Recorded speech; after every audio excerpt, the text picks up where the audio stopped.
Good evening. Welcome in. Welcome to True Grit Crime. I'm your host, Mama Libra Scales, coming at you to talk about these new documents that are out floating around. I'm sorry I had to push this back just a little bit. I ended up having to take an important phone call. So I apologize for having to push it back. So if you're like in the replay stream, thank you, Mother Dragons, for coming. Kayla, woman, y'all are awesome. But yes, I am so late. Okay, y'all, just late. So anyway, I am going to go ahead and I should have had these pulled up, but that's what I get for jaw jacking on the phone.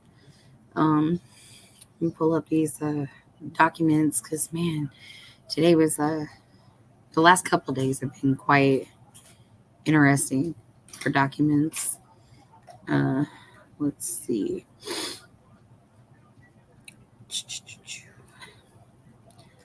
So yeah, I've also been just chilling out, listening to everybody. Okay, so download this.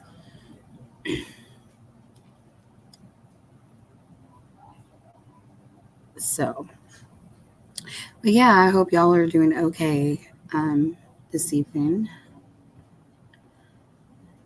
Hold on, let's see.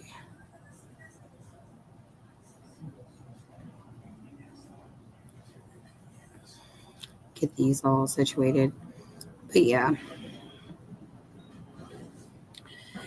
I have some thoughts on things definitely that came out that I saw. I don't. Some of these things, like I have issue with, but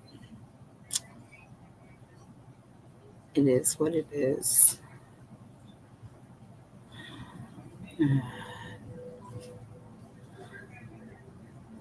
So, at any rate, I should have just pulled up. Okay, I'll just pull up. Let's do this one. Sorry.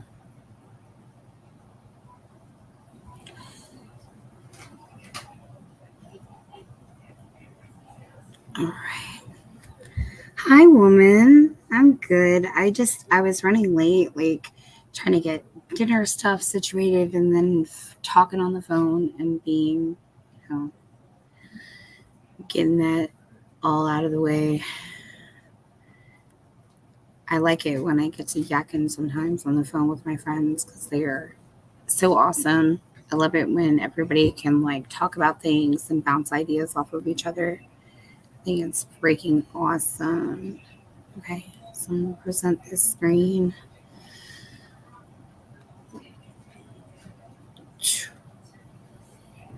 Okay, so we have the state of Indiana versus County of Carroll. State of Indiana versus Richard Allen.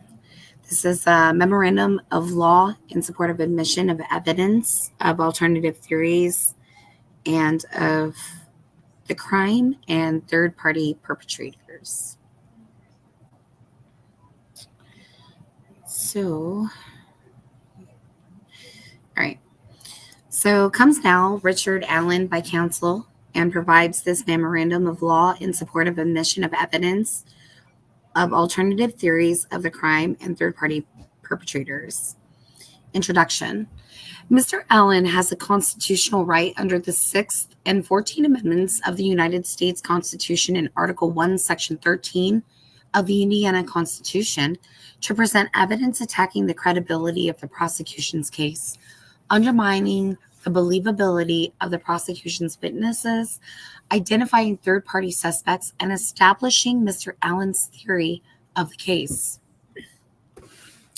This right is the cornerstone of the adversarial process and essential to a fundamentally fair trial and denial of this right constitutes structural error.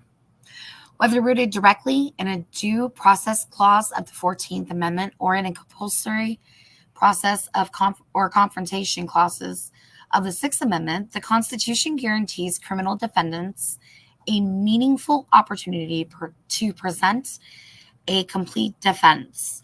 Klein versus Kentucky 476 U.S. 683 690 106 S. Court 2142 1986. This right is accomplished through the rights to offer the testimony of witnesses and to compel their attendance at trial. Capuche, I guess that's how you say it, versus State 784 NE 2D 905 923 through 24, Indiana 2003. Washington versus Texas 388 U.S. 14 1987 SCT 1920 1967.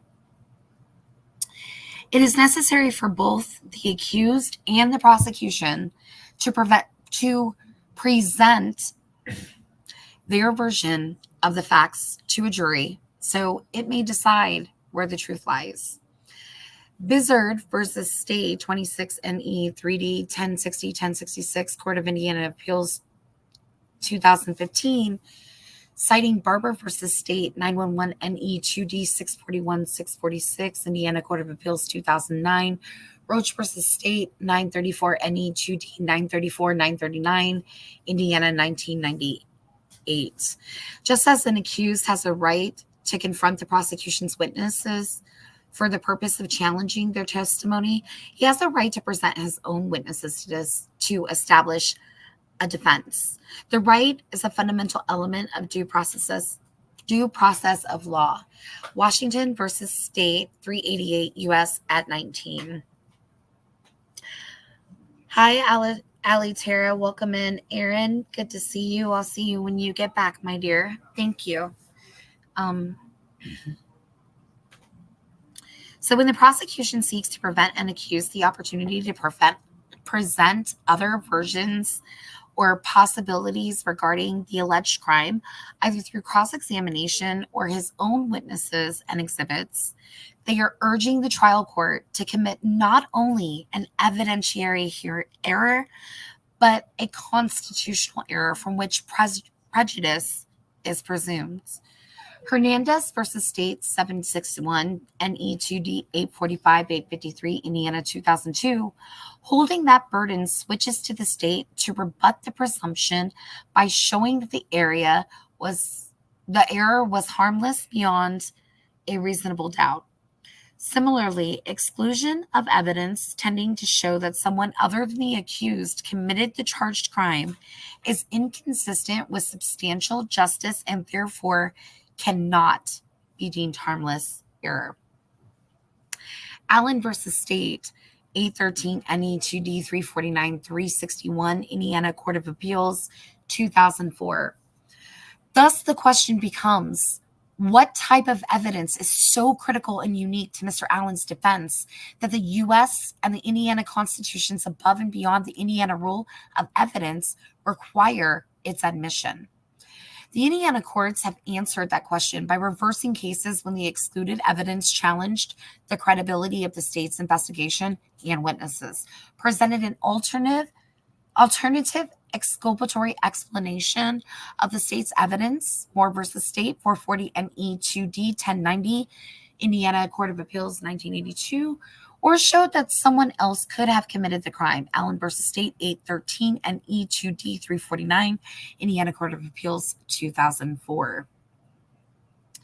At the hearing on the prosecution's motion in limine, Mr. Allen presented evidence that the murders of Abigail Williams and Liberty German have ties to Odinism and were ritualistic. Mr. Allen also presented evidence that third parties are linked to the murders. The prosecution seeks to exclude evidence of the third-party motive that is not relative and or the probative value is outweighed by unfair prejudice, confusion of the issue, or has the potential to mislead the jury in violation of Rule 401.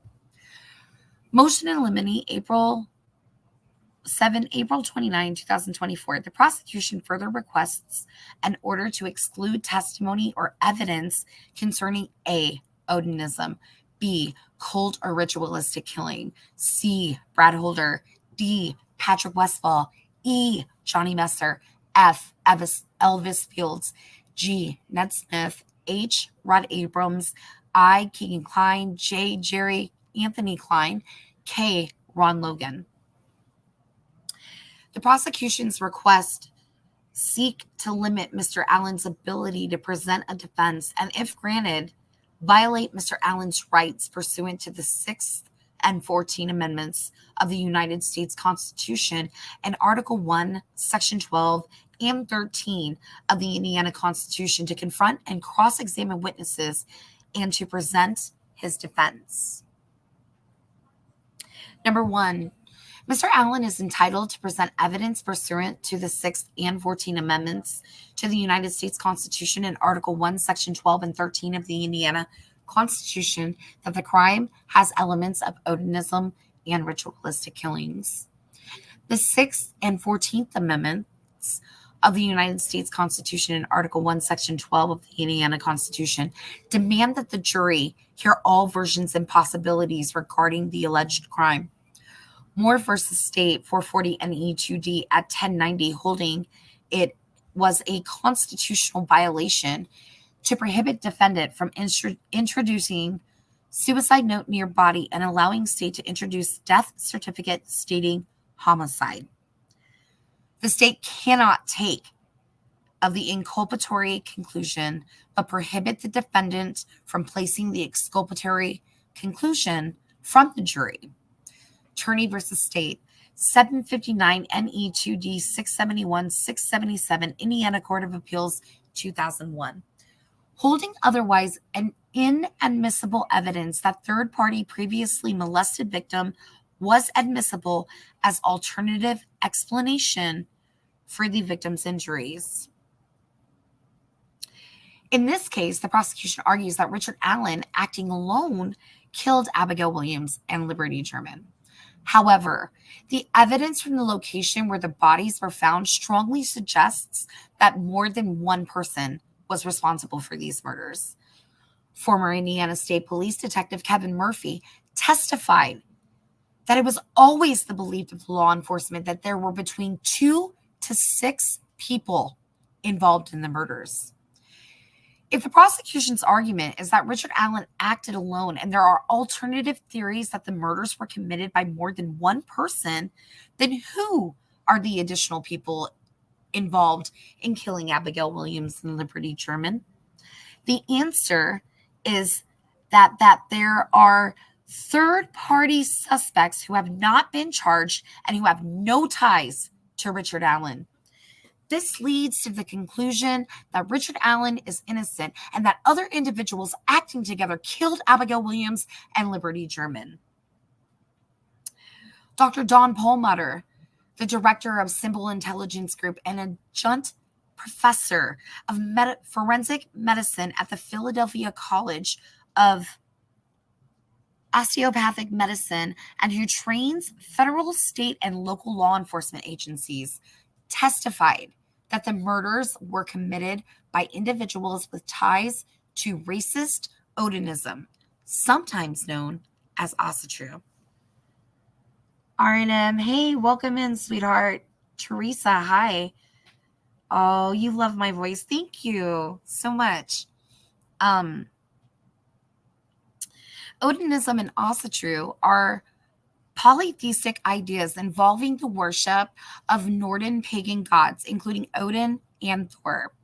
These ideologies are natural-based ideologies, and their ritual generally takes place outdoors, incorporate natural elements, and are typically performed near natural bodies of water. Both ideologies incorporate the use of runes, which are marks of mysterious or magical powers. Runes take on additional magical powers when charged by blood or when 2 or more single runes are coupled together to create a bind rune. What's up, Not DB? Welcome in. Both ideologies also incorporate magical thinking.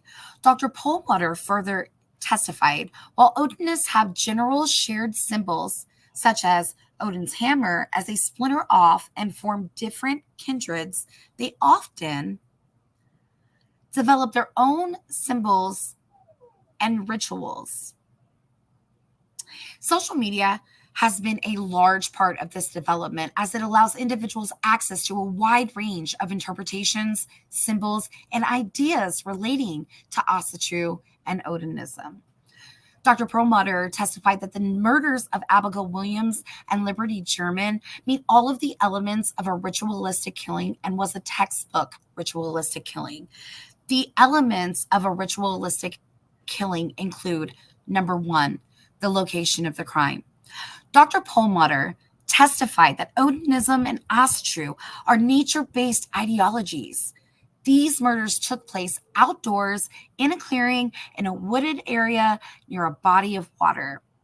Dr. Perlmutter testified that the Odinism and Asatru clearings can be the location of a sacred circle where rituals and sacrifices take place. She further testified that it is important that the murders took place near a body of water, as water is often used for purification prior to rituals or sacrifices. Number two, date of the death. Dr. Perlmutter testified that often rituals and sacrifices take place on important dates. She testified that Valis Blot is a sacrificial feast day honoring Odin's son, Valis. This begins at sundown on February 13th and ends at sun up on February 14th. Liberty German and Abigail Williams disappeared on February 13th, 2017, and were found on February 14th, 2017. Number three, cause of death. Dr. Perlmutter testified that ritualistic crimes are most often committed by sharp force injury to the neck, and that slitting the throat is indicative of sacrifice and an initiation ritual. Both girls were killed in this manner. Defenses exhibit GG as in good gosh and HH as in happy Harold, autopsy reports of Roland Core. Number four, the murder weapon. Dr. Perlmutter testified that ritualistic crimes are often committed with ceremonial knives. The weapons used to kill the girls was a knife. So this defendants exhibit good golly and HH, happy Harold, autopsy reports of rolling core. Number five, symbols at the crime scene. Dr. Perlmutter testified that in ritualistic killings, symbols including runes are often left at the scene. In the instance, there is what can be interpreted as a long rune painted or transferred to a tree with Liberty German's blood. This tree is located near the area where the girls' bodies were ultimately found on the edge of the clearing. Additionally, Dr. Perlmutter testified that the sticks and branches laid on the bodies appeared deliberately and intentionally placed in particular arrangements which would have meaning to the individuals committing the crime. FBI Special Agent Nicole Robertson testified that when she was searching the house of Ron Logan, she was looking for evidence of runes and anything Nordic due to the placement of the sticks on the girl's body. This is included in the deposition completed by Nicole Robertson on page 75. The emails between FBI and State Police Superintendent Doug Carter all provide evidence of the belief by law enforcement that the evidence left behind at the crime scene, including sticks found on the girls, supported the possibility that the killers were Norse paganists. Refer to Defendant's Exhibit E as in echo.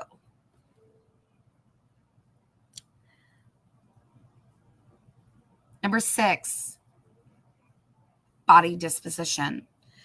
Dr. Perlmutter testified that in ritualistic killings, bodies are often moved and positioned in a fashion that is not counter forensic measure.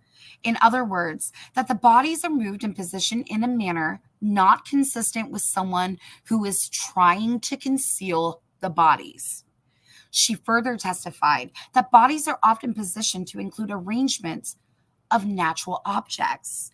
In paragraph 6 of her affidavit for probable cause for the search warrant for the home of Ron Logan, Exhibit H, as in Harry,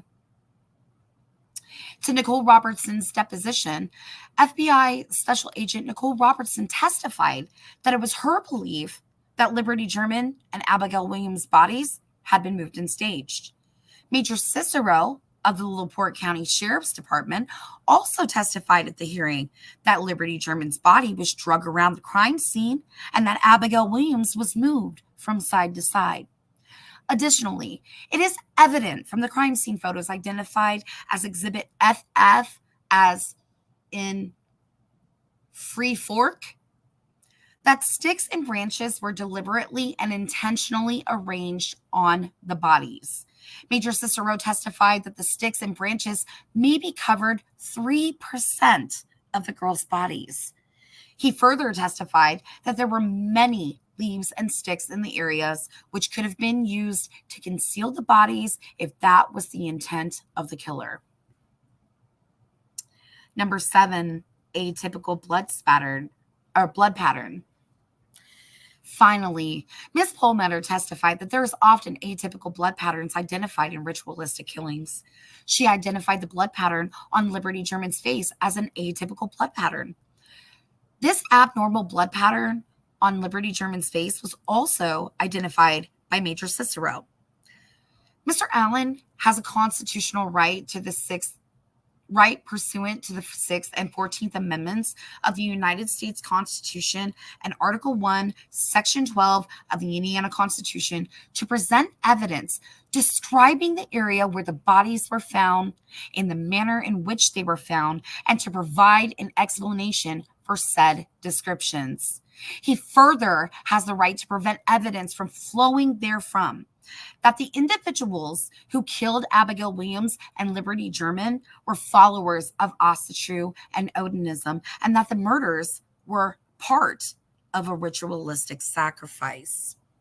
Number 11, the 6th and 14th Amendments to the United States Constitution and Article 1, Section 13 of the Indiana Constitution protect Mr. Allen's rights to challenge the manner, quality, and thoroughness of the investigation, to inquire about the law enforcement's failure to consider third-party suspects, and to prevent evidence of a biased investigation. Mr. Allen has a fundamental right under the Due Process Clause of the 14th Amendment of the United States Constitution, the Confrontation Clause of the 6th Amendment of the United States Constitution, and Article 1, Section 13 of the Indiana Constitution to call law enforcement officers as witness and to cross-examine them on third-party suspects, as the failure to properly investigate or consider third-party suspects undermines the thoroughness of their investigation. Heiser versus State, 966 NE 2D 443 449, Indiana Court of Appeals 2020. Bolds versus State, 834 NE 2D 669 676, Indiana Court of Appeals 2005. Pruitt versus State, 819 NE 2D 393 407, Indiana Court of Appeals 2014. The fact that an investigator may have discounted a viable fact or suspect make it more probable the investigation was flawed and that Mr. Allen is innocent, thus meeting the requirements of relevancy under Indiana Rules of Evidence 401 and 402. Mr. Allen also has a fundamental right to impeach the credibility of and present the bias of any witness, including law enforcement. A witness's bias, prejudice, or ulterior motives are always relevant at trial in that they discredit her or affect the weight of her testimony.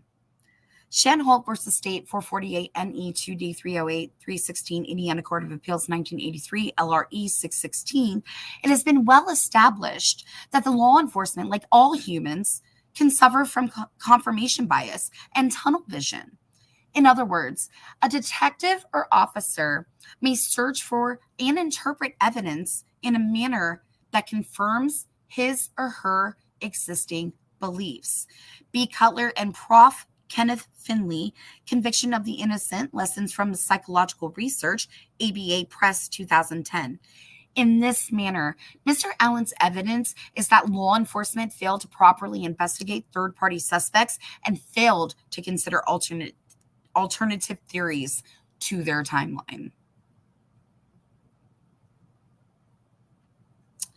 In this case, members of Unified Command failed to follow up on leads and investigation of Assistant Police Chief Todd Click and Indiana State Police Detective Kevin Murphy, such as the failure to perform an extraction of Brad Holder's phone, the failure to investigate the alibi of Patrick Westfall or Elvis Fields, and the failure to seek warrants to search the homes of those individuals.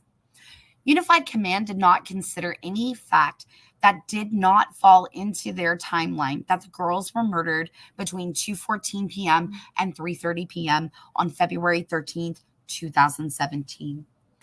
Unified Command failed to investigate why Liberty German's cell suddenly connected to the cell tower at 4:33 a.m. on February 14th, 2017, after not connecting to the tower from 5:44 p.m. on February 13th, 2017 until 4:33 a.m. on February 14th, 2017. Indiana State Police Detective Jerry Holman testified that there was no evidence that Richard Allen returned to the location where the bodies were found after 3:30 p.m. on February 13th, 2017. Something happened at 4:33 a.m. on February 14, 2017 that caused Liberty German's cell phone to suddenly connect to the cell phone tower, and it's logical to believe that whatever caused the phone to connect was the result of actions taken by a third-party suspect. This evidence goes to the very heart of the thoroughness of the investigation into the deaths of Abigail Williams and Liberty German. Mr. Allen's constitutional rights required that this evidence be admitted. U.S. Constitution Amendment 614, Indiana Constitution, Article 1, 12, and 13. Number 3. The Sixth Amendment to the United States Constitution in Article 1, Section 12 and 13 of the Indiana Constitution protect Richard Allen's rights to present evidence that someone else committed the crime. Evidence is relevant when it has any tendency to make the existence of any fact that is of consequence to the determination of the action more probable or less probable than it would be without the evidence. IRE 401. Evidence which tends to show that someone else omitted the crime logically makes it less probable that the defendant committed the crime and thus meets the definition of relevance in Rule 401. Joyner versus State, 678 NE 2D 386 389, Indiana 1997. In order for a defendant to admit evidence that a third party is responsible for the crime, the defendant must show some connection between the third party and the crime. Pelley versus State, 901 NE 2D 494 505, Indiana 2009.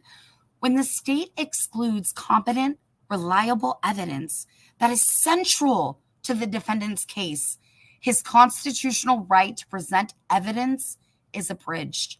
Joyner versus State, 678 NE 2D 386 390, Indiana 1997.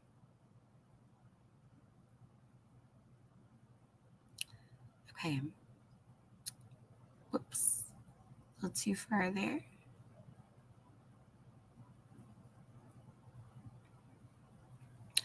Mr. Allen has a fundamental right under the Due Process Clause of the 14th Amendment of the United States Constitution the Confrontation Clause of the Sixth Amendment of the United States Constitution, and Article 1, Section 13 of the Indiana Constitution to call law enforcement officers as witnesses to cross-examine them on third-party suspects, as the failure to properly investigate or consider third-party suspects undermines the thoroughness of their investigation. Did I just read that? I did. My bad. I'm sorry, y'all.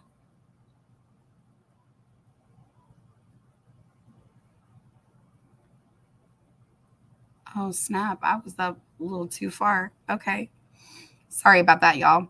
So, when the state excludes competent, reliable evidence that is central to the defendant's case, his constitutional right to present evidence is abridged. Joyner v. State 678 NE 2D 386 390 Indiana 1997. Indiana courts have found the following evidence to be competent and reliable evidence central to the accused's defense that someone else did it.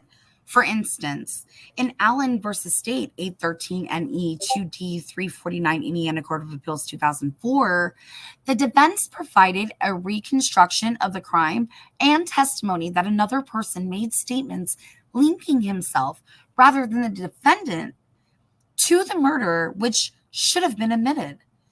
In Joyner v. State 678 NE 2D 386 Indiana 1997, evidence that a married man was having an affair with the victim, worked at the same place as the victim, the defendant had sexual relations with the victim the night before the murder, lied to his wife about his whereabouts, and had an argument with the victim on the last day she was seen alive, and lied on his time card at work the day after the murder, was admissible. Go figure. That should be. In Rohr v. State 866 NE 2D 242 247 Indiana 2007, evidence that a prior beating of a child victim by a mother, not defendant, caused victims extensive injury was admissible. In Kupke v. State 483 NE 2D 788 792 Indiana Court of Appeals 1985, evidence of a newspaper article with a picture of a person wanted in connection with burglaries in the area who resembled the defendant was admissible.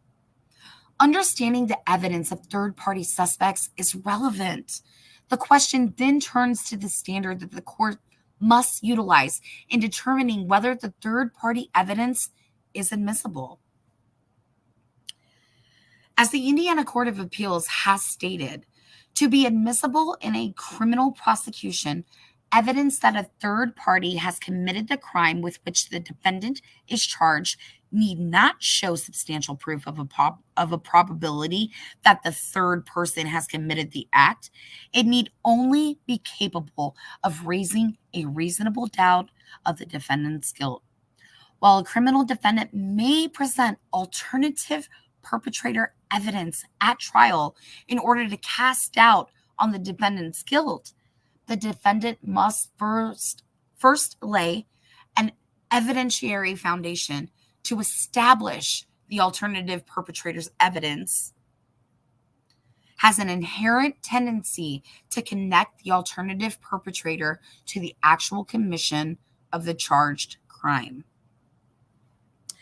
Tibbs v. State 59 NE 3D 1005 1011 Indiana Court of Appeals 2016, citing 29 AM JUR 2D evidence 598 2008.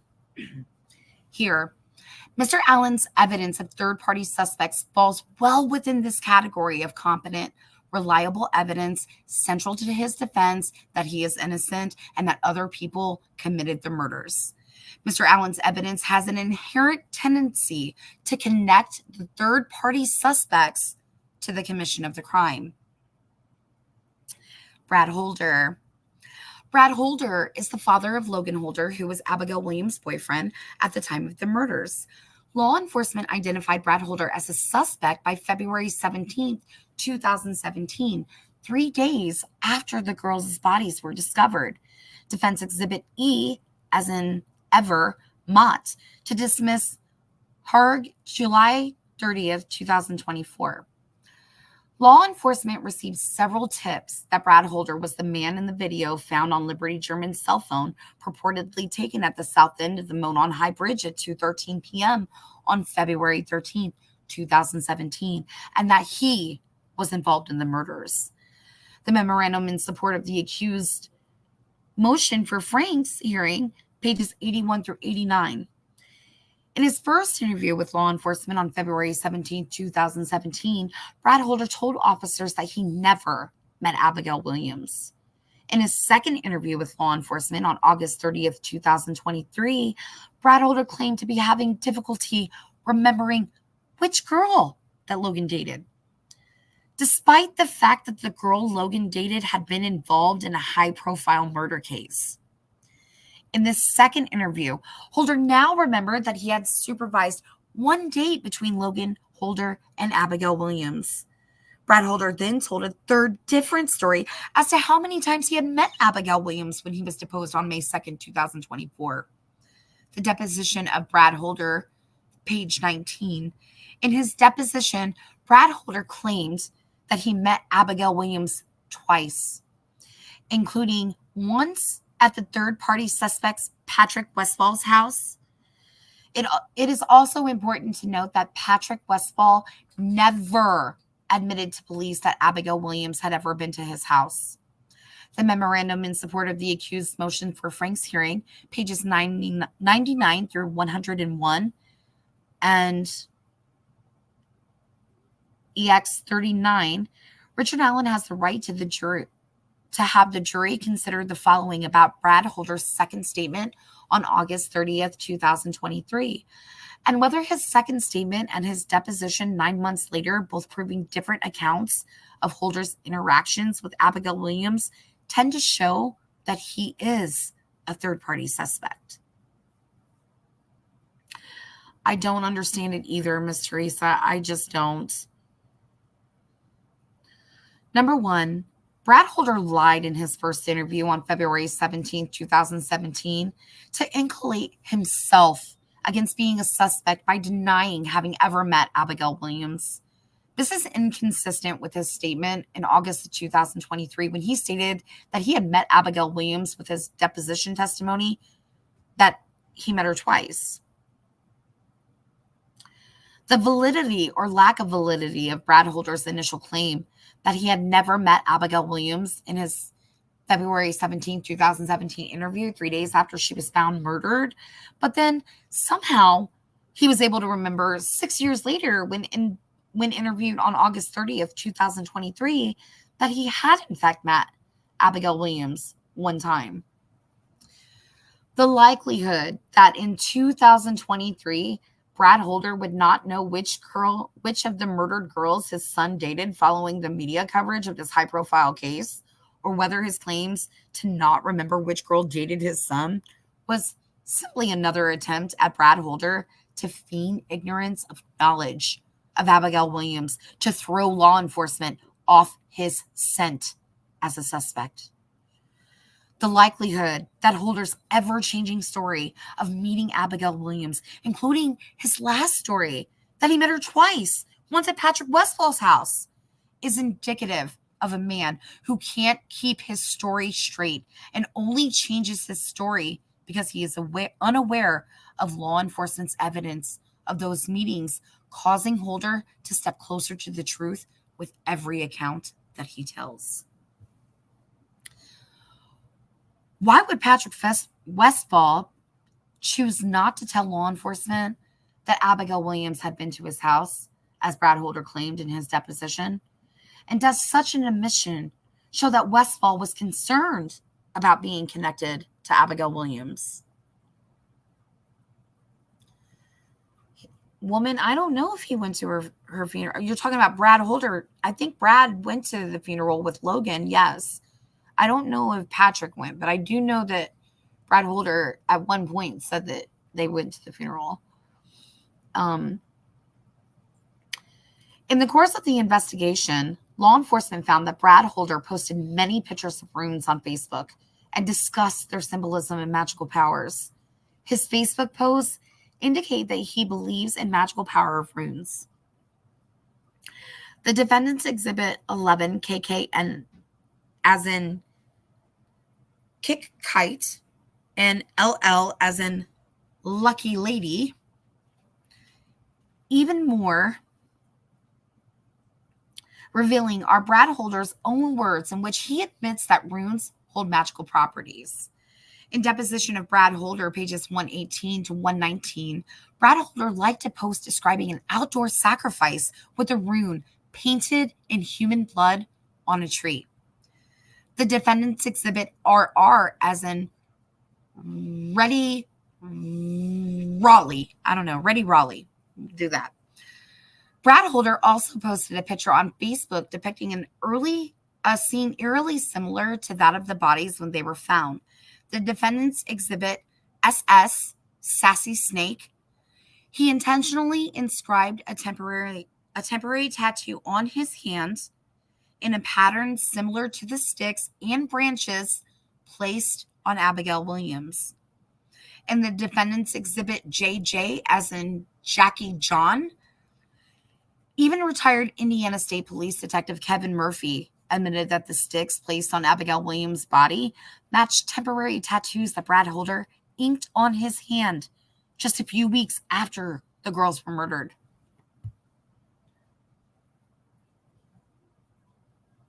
Right? How do you not know whose funeral you attended?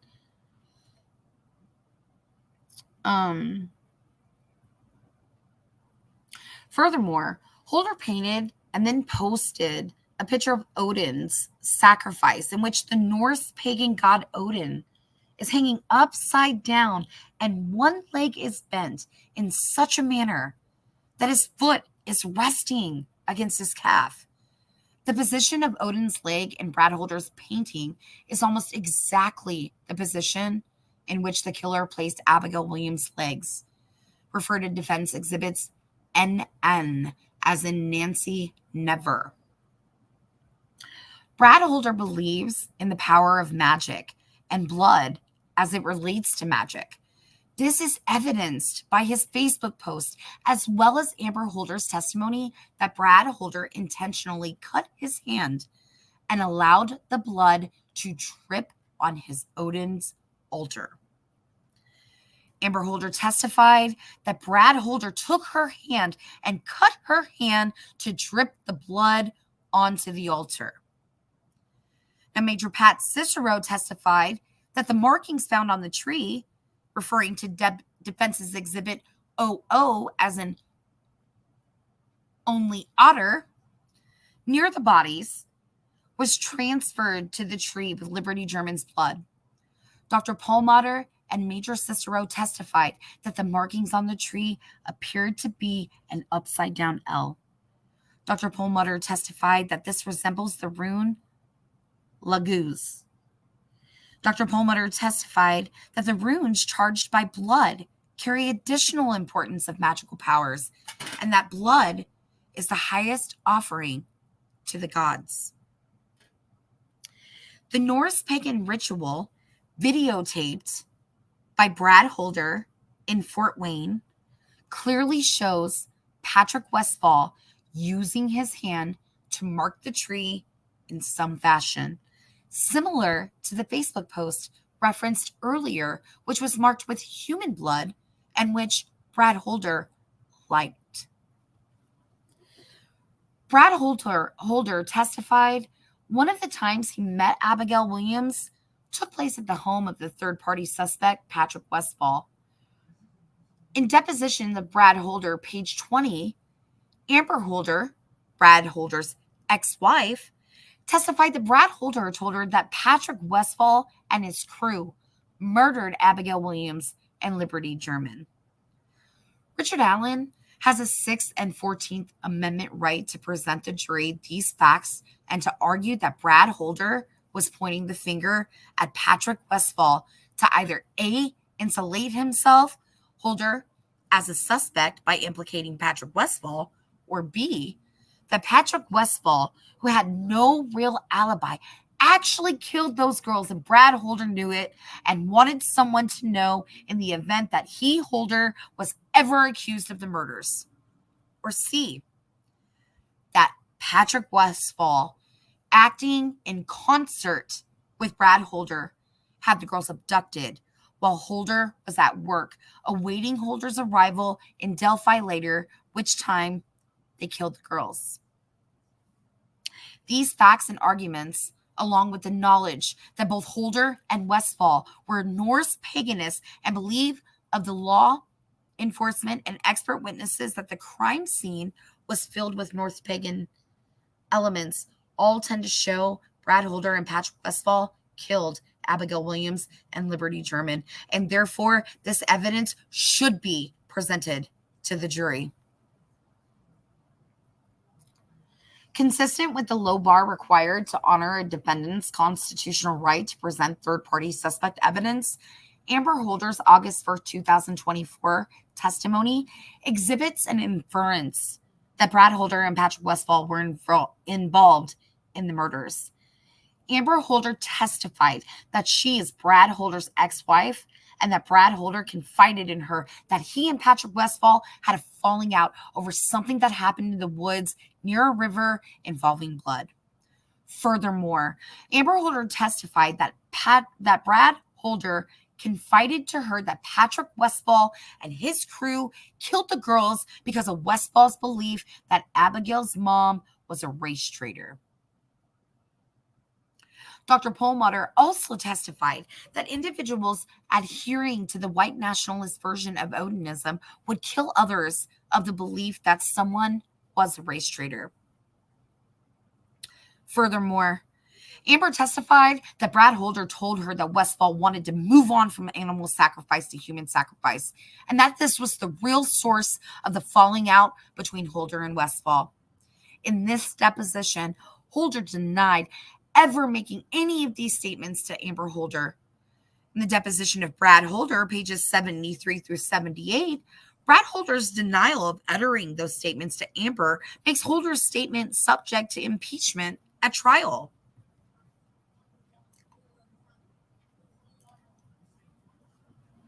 Brad Holder's alibi is in question because of a 4:33 a.m. phone activity.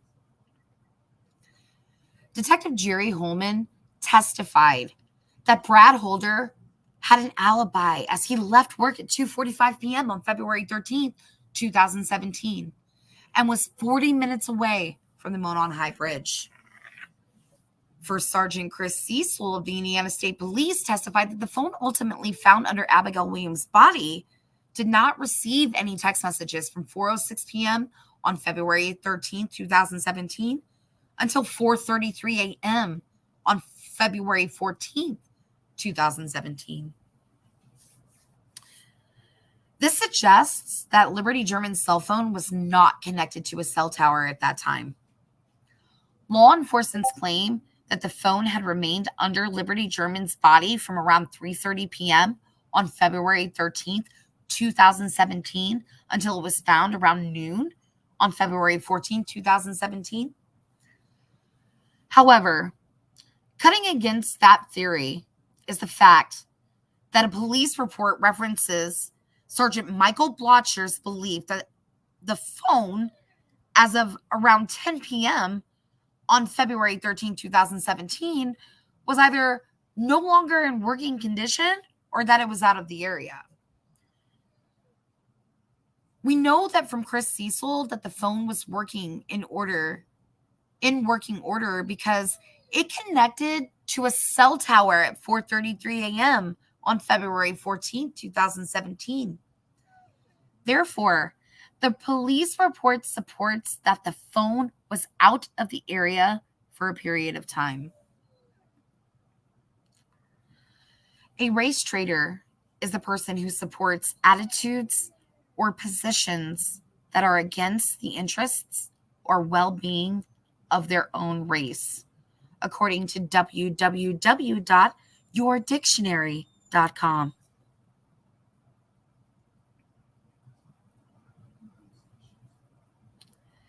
In further support that the phone was out of the area is the fact that from 5:44 p.m. on February 13, 2017 until 4:33 a.m. on February 14, 2017, the phone in question did not connect to the tower in spite of law enforcement's claims that the phone had never moved from under Liberty German's body from roughly 3:30 p.m. on February 13, 2017 until the girls were found around noon on February 14, 2017.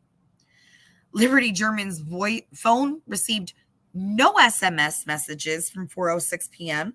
on February 13, 2017 until it suddenly received 15 SMS messages at 4:33 a.m. on February 14, 2017.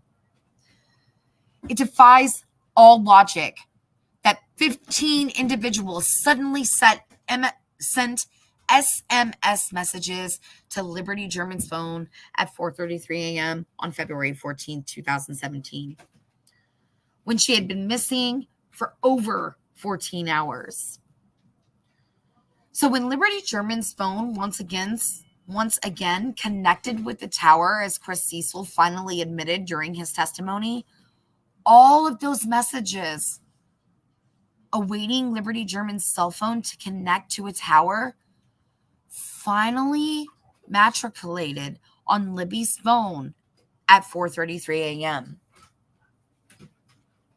The simple explanation is that someone who was at the scene turned on the phone at 4:33 a.m., causing the phone to connect to the tower once again at 4:33 a.m.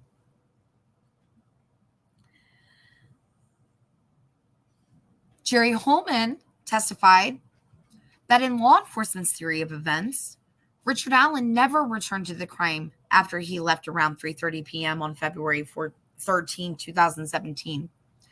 Therefore, who could have been at the scene at 4:33 a.m. to turn the phone on? If Abigail Williams and Liberty German were killed at around 4:33 a.m. on February 14, 2017, Brad Holder's alibi for 3:30 p.m. on February 13, 2017 is meaningless, as his alleged alibi that he was at workout anytime at 2 a.m. on February 14, 2017, the only time he ever went to the gym at 2 a.m., according to Brad Holder's deposition, pages 28 to 29.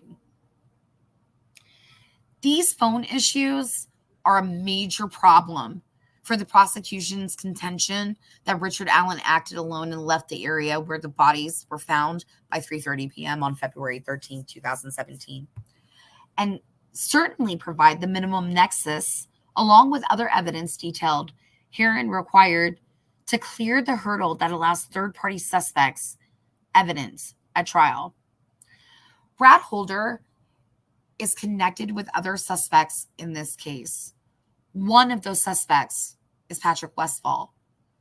Patrick Westfall was at home near the Monon High Bridge on February 13, 2017 with his son, Nick. Patrick Westfall was interviewed on August 27, 2023 at 11:56 in the memorandum in support of the accused's motion for Frank's hearing, EX 39. There is no proof of Westfall's whereabouts on February 13, 2017, other than his statement. To date, law enforcement has provided no concrete evidence of Westfall's whereabouts on February 13, 2023.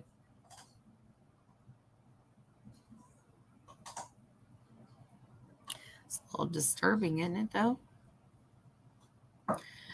Brad Holder and Patrick Westfall knew each other from an army deployment in Afghanistan. Patrick Westfall and Brad Holder practiced Austru. Patrick Westfall's interview on August 27, 2023 at 11:56 to 12:19, they were members of a small kindred, which is a group of people who belong in Asatru and who gather to hold meetings and worship the gods. At 12:24, Patrick Westfall is a priest or a holy man in the Asatru religion and hosted kindreds at his home in Delphi on Sundays, ID at 1737. Brad Holder attended these meetings, ID at 1219. Holder and Westfall attended a pagan ritual videotaped by Brad Holder in 2016 in Fort Wayne, Indiana, which was entered into evidence. Near the end of the video, Patrick Westfall appears to be marking a tree with his hands. Defendants exhibits PP, as in particularly punk, and QQ, quash queen. Major Cicero testified that a tree at the crime scene was marked with blood of Liberty German. Dr. Perlmutter testified that mark was in the form of a rune. Major Cicero admitted that whoever sliced Liberty German's throat could have Liberty German's blood on their hands. The forensic pathologist who conducted the autopsy admitting that upon slicing Liberty German's neck, the amount of blood and the force of the blood exiting Liberty's neck upon slicing it would have been very powerful, squirting as far as 4 to 6 feet away with no problem. And this was according to the deposition of Dr. Roland Core, pages 97 through 98. Therefore, the jury could conclude that upon slicing her neck, the blood forcibly covered the killer's hand, who then used the blood to mark the tree. This deposition was not included during the evidentiary presentation and therefore is being provided via first-class mail as an exhibit for this court to consider.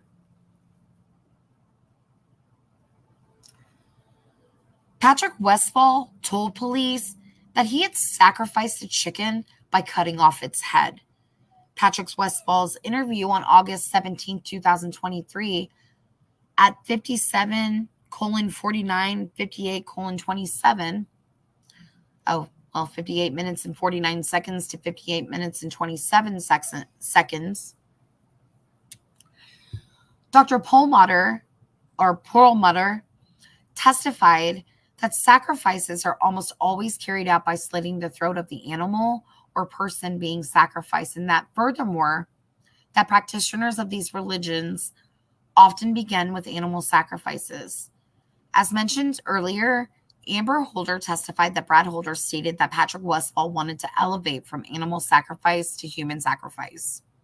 Furthermore, Patrick Westfall acknowledges that asatru worship takes place in a clearing in the forest. According to Westfall's August 17, 2023 interview, at 44 minutes and 45 seconds to 47 seconds, this is inconsistent with Dr. Perlmutter's testimony that rituals will occur in open spaces in the forest. Both victims in the case were found in a clearing in the forest. This creates an inference that Patrick Westfall was involved in the murders of Abigail Williams and Liberty German, and that they were sacrificed in an asatru Norse pagan ritual. Whoops.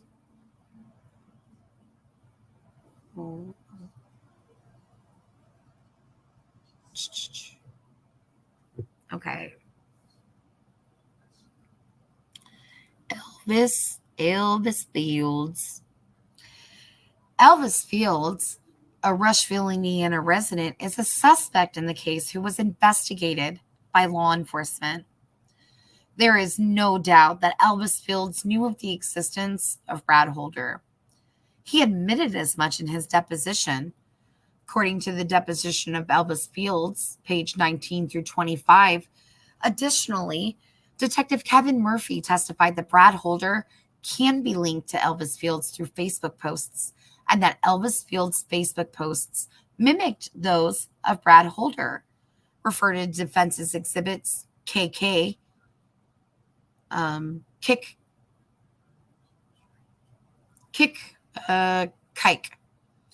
LL, Lucky Love, MM, Mighty Mouse. Elvis Fields testified in his deposition that Brad Holder frequently mimicked his Facebook posts. When he posted pictures of knives, brass knuckles, sticks in the woods, and other items, the deposition of Elvis Fields at 16, it is a logical conclusion that Brad Holder knew Elvis Fields in some manner. If he was mimicking Elvis Fields' Facebook posts, it would be exceedingly rare for a stranger to follow someone else's posts, and even rarer to mimic them, especially when both were suspects in the murders of Abigail Williams and Liberty German. Former Rushville Assistant Police Chief Todd Click testified that Elvis Fields was a suspect or accomplice in the murders and that he was interviewed several times by law enforcement. After one such interview in which law enforcement collected a buccal swab from Elvis Fields, Detective Kevin Murphy drove Elvis Fields home. Detective Murphy testified that after Elvis Fields got out of his car, he returned and asked Detective Murphy if his spit was found on one of the girls but could be explained away, would he still be in trouble? Elvis Fields lived in Rushville. He testified that he was at home in Rushville on February 13, 2017. According to the deposition of Elvis Fields on page 30, he denied ever being in Delphi. But in the deposition of Elvis Fields on page 49, if he spit on one of the girls, this places him in Delphi at or around the time of the murders. Elvis Fields' statement is admissible pursuant to IRE 803.3. Then existing mental, emotional, or physical condition under this rule, a statement of the declarant's then existing state of mind, such as motive, design, intent, or plan, or emotional, sensory, or physical condition, such as mental feeling, pain, or bodily health, is admissible as an exception to the hearsay rule. Elvis Fields' statement is clearly indicative of a guilty state of mind that indicates he has a mental feeling of anxiousness over his conduct and possible ramifications. Additionally, Elvis Fields denied making said statement to Detective Murphy. According to the deposition of Elvis Fields, pages 14 and 15, it is expected that Elvis will continue to deny asking questions at trial, thus making it proper impeachment evidence. This statement is also impeachment evidence contradicting Elvis Fields' statements that he was never in Delphi. Finally, Elvis Fields' questions to Detective Murphy was precisely that, a question. Hearsay is a statement that, number one, is not made by the declarant while testifying at trial or hearing, and number two, is offered in evidence to prove the truth of the matter asserted. Hence, IRE 801.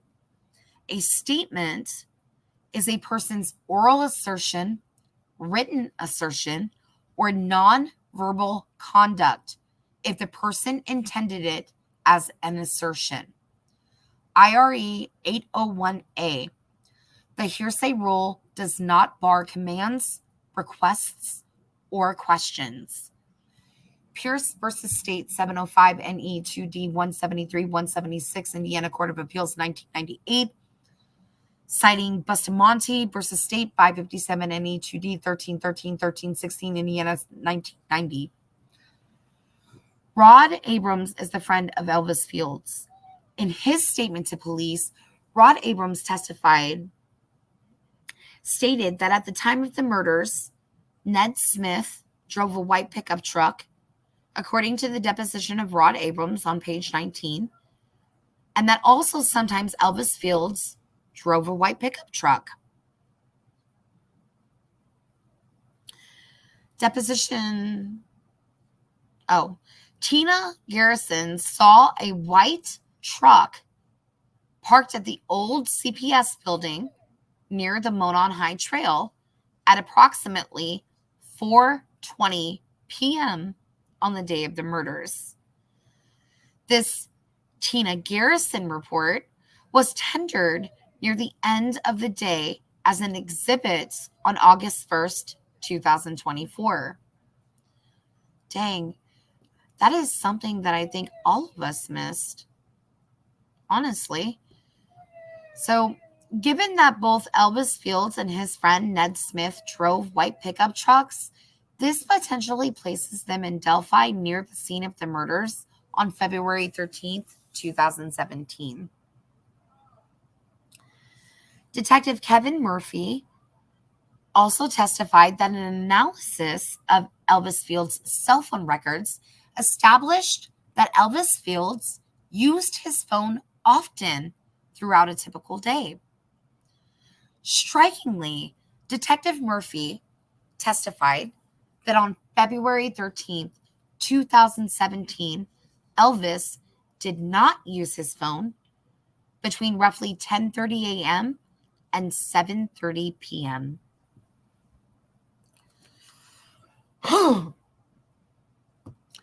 All of the above is documented in Todd Click's and Kevin Murphy's reports. Statements made in a police report are not hearsay when offered to show the simple fact that the statements were made rather than the truth of the matter asserted. Heiser versus State 996 NE 2D 448 through 449 Indiana Court of Appeals 2020. Holding that a report made to DCS by the accused was offered to show that it was made just days before the child who lived with the subject of the report accused the defendant of molestation and not for the truth of the matter. The report was not hearsay, and its exclusions violated the Sixth Amendment of the United States Constitution. IRE 803-8I states that investigative reports are admissible when offered by the accused in a criminal case.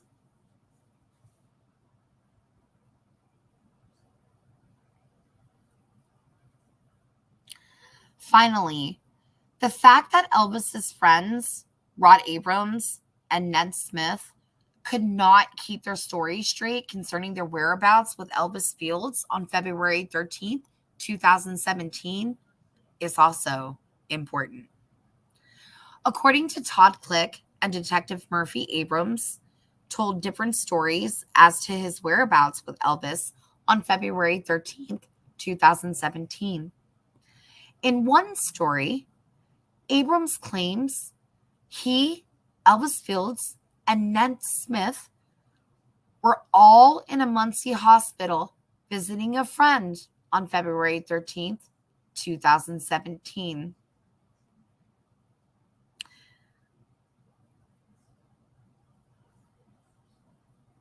In his interview in 2018, Abrams admitted having his phone with him while in Muncie on February 13th, 2017. However, when pressed whether his phone pings would verify that he was in Muncie at that time, Abrams stated that the hospital equipment would likely block his phone's location. During his deposition, Rod Abrams testified that he did not believe he even owned a phone in 2017, which is a different story than he had told a few years earlier, according to a deposition of Rod Abrams on page 18. While Abrams and Smith claimed that Elvis was with them in Muncie on February 13, 2017, according to the deposition of Rod Abrams on page 20, a deposition of Ned Smith, page 14, Elvis Fields denies that he ever even left Rushville on that day. A deposition of Elvis Fields on page 30, yet again, Detective Murphy testified that Elvis Fields' phone records show that the man who constantly used his phone on any given day for some reason did not use his phone roughly between 10:30 a.m. and 7:30. I think that's supposed to be a PM, not an AM, because it was PM above. So 10:30 a.m. and 7:30 p.m. on February 13th, 2017, a period of 9 hours. By Google Maps, it is roughly a 2-hour drive from Delphi to Rushville, giving Elvis plenty of time to leave his phone in Rushville, drive or be driven in a white pickup truck to Delphi to participate in the murders, and then return to Rushville. These changed and inconsistent stories related to Elvis Fields' alibi, as well as to Elvis's phone activity for February 13th, 2017, provide further inference of connections between Elvis and the murders of other third-party suspects. Furthermore, while Johnny Messer admits to knowing Elvis Field, Rod Abrams, and Ned Smith, that is not the story that Elvis Fields and Rod Abrams told the police. Both Elvis and Rod both deny knowing Johnny Messer. These points were made in documents provided to the court, along with the notes that pointed to specific pages or timestamps on the items. These inconsistencies and denials provide evidence that the parties can't keep their stories straight on something as basic as whether they know each other. These discrepancies could certainly be viewed by a jury as attempts by guilty parties to hide their connections in order to deceive law enforcement. The inconsistencies and discrepancies concerning their alibis and whether they even know each other are examples of things that the juries should hear concerning third-party suspects. These discrepancies, combined with Elvis Fields' clear connection with Brad Holder through Facebook and Elvis's incriminating question to Murphy, support Richard Allen's 6th and 14th Amendment right to pursue these third-party suspects. Johnny Messer. Johnny Messer, a former Rushville resident, is also a suspect in this case who connects the Logansport Delphi crew of Brad Holder and Patrick Westfall to the Rushville crew of Elvis Fields, Rod Abrams, and Ned Smith in Rushville. There are pictures of social media of Brad Holder, Patrick Westfall, and Johnny Messenger together at an Odinism gathering. That photo was admitted into evidence on August 1st, 2024, and both Kevin Murphy and Todd Click testified as to the connection between Brad Holder, Patrick Westfall, and Johnny Messer. Detective Murphy and Todd Click testified that Holder, Westfall, and Messer were all associated with the Vinlanders Social Club, hereinafter Vinlanders, a club for Europeans, as explained by Patrick Westfall. Johnny Messer was a probate with the Vinlanders. According to the deposition of Johnny Messer, page 19, Detective Murphy and Todd Click testified that the Vinlanders engaged in Asatru-based practices, worshipped gods such as Odin and Thor, and were Odinists. Johnny Messer confirmed that most members of the Vinlanders were into Odinism. ID page 26. Patrick Westfall and Johnny Messer traveled to Minnesota together for a Vinlander event. ID page 41, 65 through 66. Johnny Messer's uncle is Billy Messer. ID page 13. Elvis Fields previously lived with Johnny Messer's uncle in the Rushville, Indiana area, ID page 35. However, one of the most important aspects of the Johnny Messer's evidence is Messer's role as a recruiter in the Vinlanders. According to former Rush Assistant Police Chief Todd Klick, Messer denied recruiting members for the Vinlanders. However, Klick also testified he had interviewed multiple men who admitted that Messer had recruited them to join in Vinlanders. Messer's denial of being a recruiter for the Vinlanders, juxtaposed against Klick's investigation, revealing that Messer was in fact actually trying to recruit members to the Vinlanders, would indicate that Messer felt he had something to hide. What could it be? Or what could that be? The obvious answer would be Messer was the recruiter that hooked Elvis Fields up with Brad Holder. After all, Messer knew both Holder and Fields, although Fields denied knowing Messer.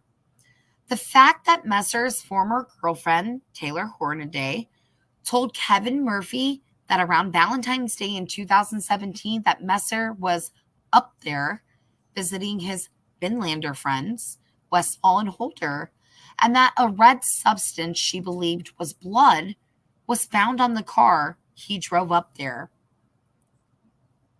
provides additional connectivity between all of these parties and members, and that the Richard Allen has a constitutional right for the jury to hear those connections. Keegan Klein and Jerry Anthony Klein. Keegan Klein is the son of Jerry Anthony Klein. He was 22 years old in February of 2017, and he and Jerry Anthony Klein resided in Peru, Indiana in February of 2017. Detective David Vito testified that Keegan Klein was communicating with Liberty German using a fake Snapchat account under the name of Anthony Schatz in the days leading up to and on February 13th, 2017. And if they really want to get technical about that, I have the number of days written down in my timeline. I'll have to, but I'm going to look at it real quick just to let you know, just so we have those days, because I know that is there.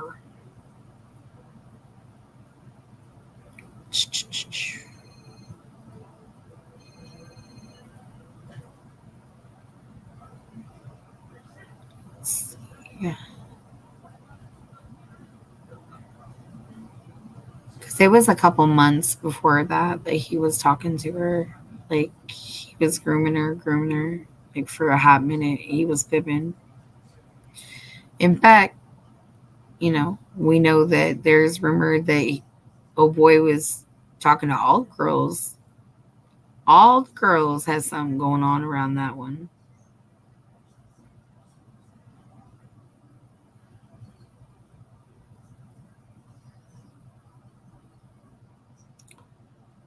Oh, man. It's like when you're trying to find something.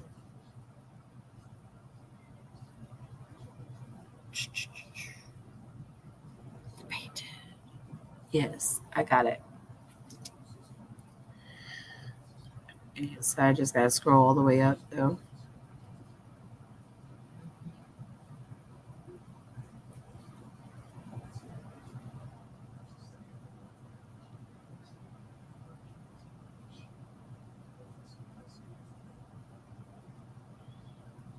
Okay, so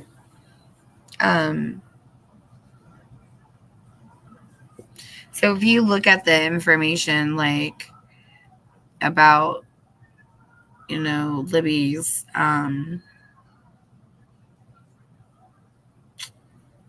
interactions with him,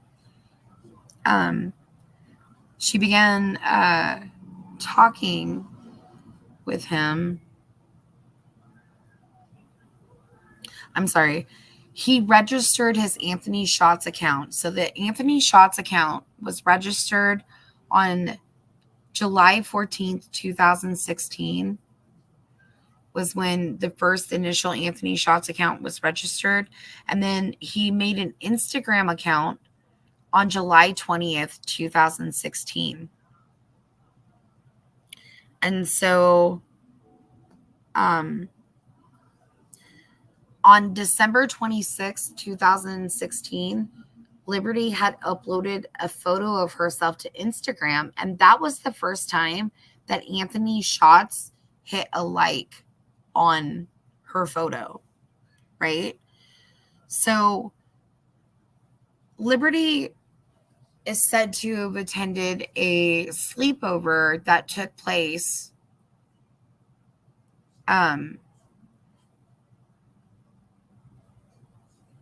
it says 2/3/2017 on my notes. And she was introduced to Anthony Shots through her friend, Kayla Brummett. And so sometime during the weekend of February 7th, 2017 is when Liberty's phone was apparently reset to factory settings, and that caused her to lose all of her photos and all of that stuff, like her contacts, her photos, all of that. So I'm trying to find it or whatever, because there was a specific amount of days.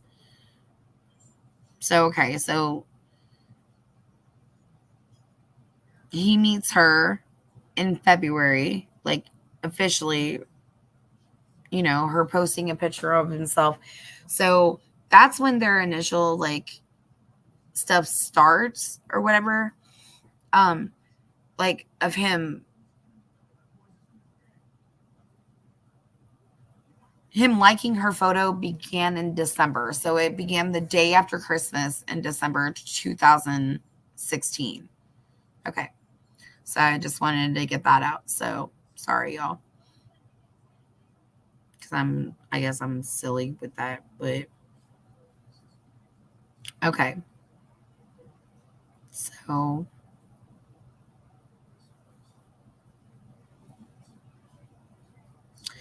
the content of the messages exchanged between Anthony Shots and Liberty is unknown. So the content of these messages is unknown. He further testified that Keegan Klein admitted to driving to Delphi, Indiana with his father, Jerry Anthony Klein, on February 13th, 2017, and that Keegan Klein waited in a vehicle while Jerry Anthony Klein went to the woods in the area where the Abigail Williams and Liberty German's bodies were ultimately found. Detective David Vito testified that Keegan Klein stated that when Jerry Anthony Klein returned to the vehicle, he had blood on him. Roland Purdy further testified that Keegan Klein admitted that they discarded a knife in a river when they were driving home. All of this evidence creates an inference that Keegan Klein and Jerry Anthony Klein murdered Abigail Williams and Liberty German.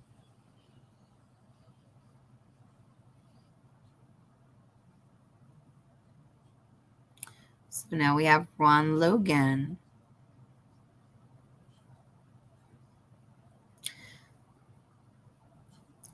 The bodies of Abigail Williams and Liberty German were located on February 14th, 2017 on the property of Ronald Logan. According to the deposition of Special Agent Nicole Robertson, Exhibit H as in Henry, Ron Logan lied to law enforcement about his whereabouts on February 13th, 2017. Ron Logan's physical build is consistent with that of the individual in the video captured by Liberty German's iPhone on February 13th, 2017, and his voice is consistent with that of the voice on the audio. Much like the facts in Allen, the evidence that third parties killed the girls in this manner is exculpatory, unique, and critical to Mr. Allen's defense. The crime scene included many findings that the killers practiced osatru and that it was a ritualistic crime scene. To be exculpatory evidence must clear or tend to clear Mr. Allen of alleged fault or guilt. Tibbs 59 NE 3D at 1013 simply put, if someone else committed the crime or crimes, Richard Allen did not. Richard Allen has zero ties to Osatru, Odinism, or the Vinlanders Social Club, unlike Brad Holder, Patrick Westfall, or Johnny Messer. The above evidence is exculpatory, unique, and critical to Mr. Allen's defense. The above evidence that the state wants to hide him from the finder of fact is admissible for two reasons. Number one, it demonstrates the lack of investigation and failures with the investigation. And number two, the fact of a distinct possibility, if not high probability, that other people or that people other than Richard Allen killed Abigail Williams and Liberty German. Richard Allen has a right to introduce evidence of motive, as it is always relevant. Evidence of motive is always relevant in a criminal prosecution. Ross versus State, 676 NE 2D 339 346 Indiana 1996. David versus State, 186 NE 3D 1203 1212 Indiana Court of Appeals. Transfer denied. 194 NE 3D 600 Indiana Court of Appeals 2022. DRC versus State, 908 NE 2D 215 223 Indiana 2009. In the context of third-party motive evidence, an accused must show some connection between the third party and the crime scene before the evidence is admissible. Tibbs 59 NE 3D at 1011 citing Pelly versus State, 901 NE 2D 494 505 Indiana 2009. In this case, the prosecution has no proof of any connection of Mr. Allen to Abigail Williams or Liberty German, nor have they identified any motive as to why Mr. Allen would kill them. There is absolutely no evidence as to Mr. Allen's motive to commit the crime. What does exist, however, is a motive on the part of Patrick Westfall, Brad Holder, and others to kill Abigail Williams and Liberty German. Brad Holder knew Abigail Williams, and his son was dating her at the time of the murders, and he had supervised them on at least 2 dates. Patrick Westfall participated in animal sacrifices. Osatru sacrifices are carried out in order to provide the offender with power through runes, blood, and binding runes, all of which are present at the location where the bodies were found. This provides motive for Brad Holder and Patrick Westfall to murder Abigail Williams and Liberty German as a part of an Osatru Odinist sacrifice.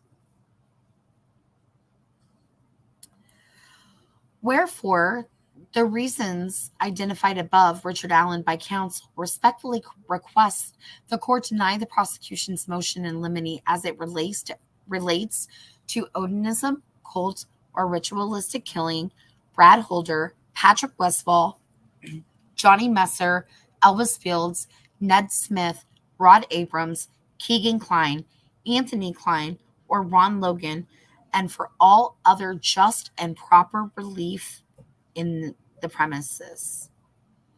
Respectfully submitted, Jennifer Auger.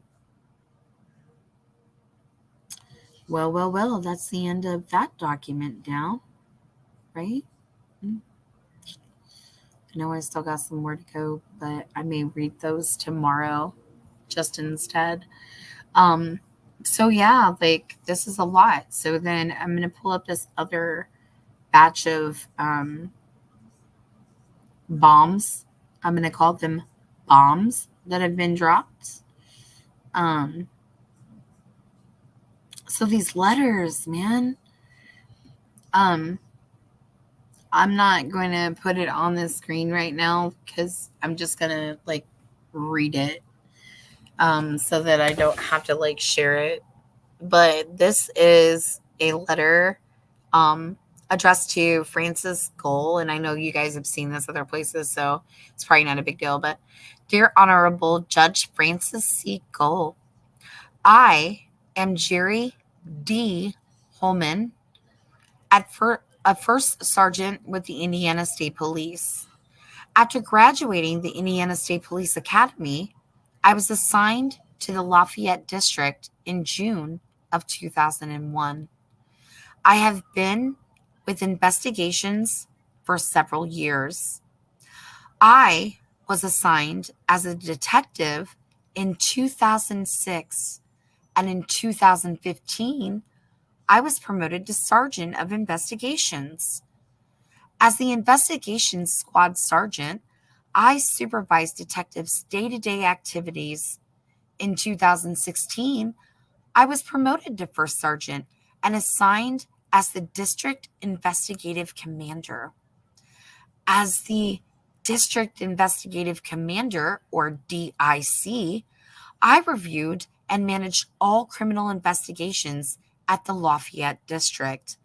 I responded to Abby and Libby's investigation to assist the Carroll County Sheriff's Department and continue to assist with the management of the investigation. It is my professional opinion that the probable cause affidavit should remain confidential. There are many reasons for this. One reason is that the investigation is ongoing and fluid. New information comes in daily. All this information needs to be protected. Keeping the probable cause confidential, this will let individuals know that they are protected and can share freely without worry of retaliation. By not releasing this information, it will protect the integrity of this investigation and everyone involved, including Mr. Allen and his family. Additionally, confidentiality will help ensure that witnesses are not harassed by media and social media. Since this is a nationally known investigation and has been the center of so many news stories, the interest in this investigation is widespread. Many well-meaning people have numerous questions about the investigation.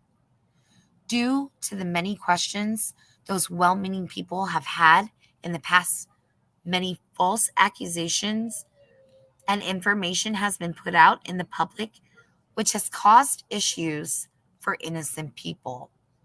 This also caused problems for investigators with trying to investigate the facts. The media and social media outlets have posted side-by-side photos of innocent people who have adversely affected their lives. I'm concerned they will do the same to our witnesses, Mr. Allen and their families. This could be a heavy mental burden on them to be interrogated by so many LE, news media, bloggers, social media groups, and the general public.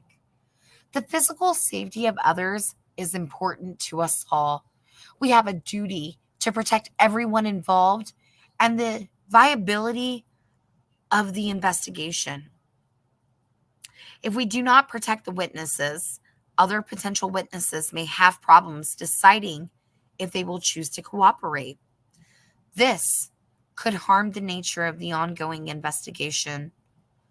We don't want to impede the flow of information that comes in or the safety of others. We can protect the investigation, its witnesses, suspects, and all of their family members by keeping this information confidential.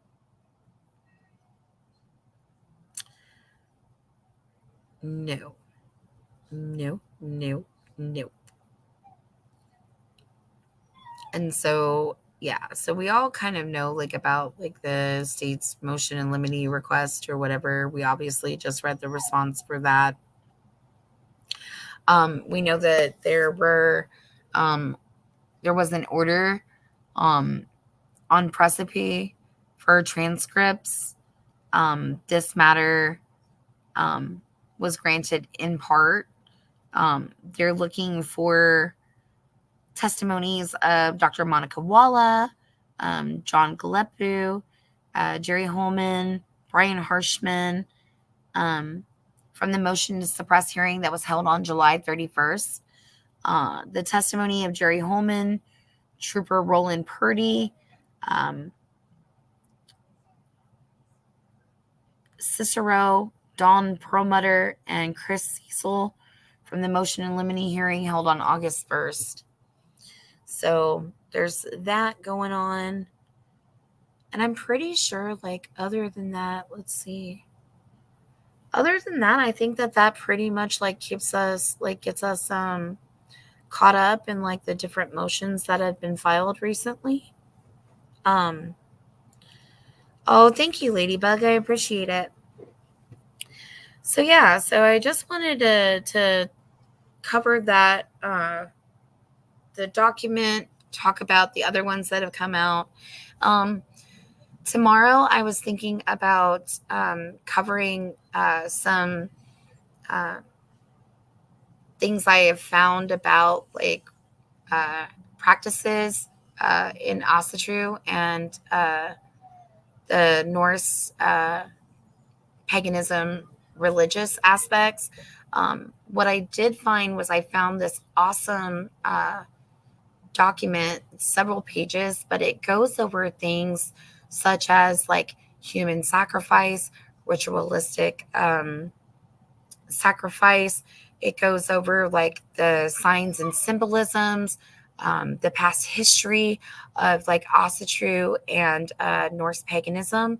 So I thought that would be like a really great document for us to kind of get into. It also talks about in perspective to these the rituals, right? So it talks about what's needed, like, like the outside wooded area near water, but it also specifically speaks about location placement and what the significance of location placement during something such as a blot sacrifice would entail. So I'm thinking like tomorrow I will come up and I will share that document with you guys so that it kind of gives you a little bit more of an open perspective of some of the information that is out there. Also, I do have another thought, kind of like if you guys want to leave your opinions, your thoughts, opinions down in the comment section. I do have somebody that is a former corrections officer for the Indiana Department of Corrections who has agreed to come and speak on the channel, primarily about their experience while working in the Indiana Department of Corrections. But also I thought it would be a really cool thing to be able to ask them questions regarding like their policies and practices. So if anybody would be interested in listening to an interview with a former Indiana Department of Corrections guard, so that we can kind of get an idea of all of the things that the men's prison actually entails, because this guy worked specifically in the male's prisons. Specifically, he worked at RDC as well as the other intake prison, because your intake prison for the males is located in Plainfield, Indiana. So whenever any guy goes to prison, they will go through their intake in Plainfield, Indiana, and that is where this individual worked at. So I thought that it would be really great and interesting for us to have that conversation. Maybe if we have any questions that we would like to prepare for that individual specifically, we can do that.